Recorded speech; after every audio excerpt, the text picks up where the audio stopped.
Hi friends, ఇది coin DCX app.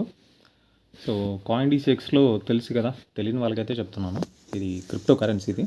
So మనకి crypto కరెన్సీలో నెంబర్ ఆఫ్ యాప్స్ ఉన్నాయి. దాంట్లో నాకు కాయిన్ డీసీఎక్స్ ఎందుకో నచ్చింది, తీసుకున్నా. చాలా రోజుల నుంచి యూజ్ చేస్తున్నా. సో దీంట్లో మనీ ఎలా డిపాజిట్ చేయాలి అనేది ఈ వీడియోలో చూద్దాం. Just like that. 3500. సో నేను ఈజీ బ్యాంక్ ట్రాన్స్ఫర్ అనే ఆప్షన్ని సెలెక్ట్ చేసుకుంటున్నా. కంటిన్యూ.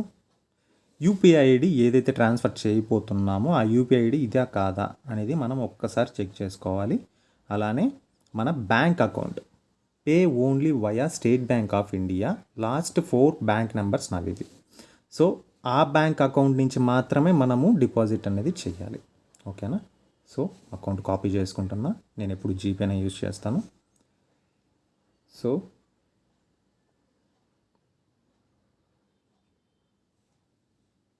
బ్యాంక్ ట్రాన్స్ఫర్ ఇక్కడ కాపీ చేసుకున్నది ఇక్కడ పేస్ట్ చేస్తున్నా. Re-enter same IFSC code. Okay, IFSC code, bank holder నేము, ఇక్కడ బ్యాంక్ నేమ్ ఏదైతే ఇచ్చాడో అదే తీసుకుంటున్నా. సో ఇది కంటిన్యూ. ఇప్పుడు అక్కడ ఏదైతే అమౌంట్ ఎంటర్ చేసామో అదే అమౌంట్ మనం ఇక్కడ ఎంటర్ చేయాలి. అలా అయితేనే ట్రాన్స్ఫర్ అవుతుంది. ₹1 ఎక్కువ ₹1 తక్కువ చేస్తే అవ్వదు. సో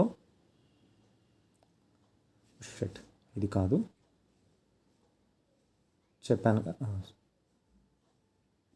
స్టేట్ బ్యాంక్ ఇదే అకౌంట్ 2697 చూసారా, సేమ్.